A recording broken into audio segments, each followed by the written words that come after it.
Ito guys, check natin.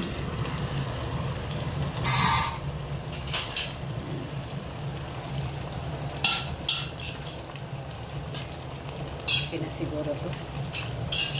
So ito yung curry, vegetable curry, kaso lang nilagyan ko ng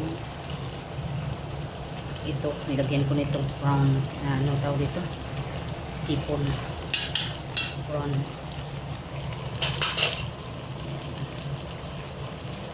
Tikman natin.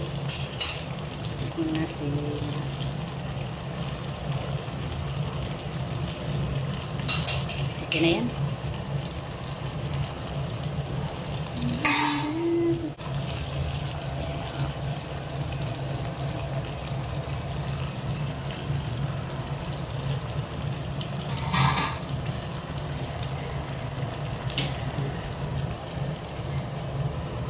Luto na siguro yan.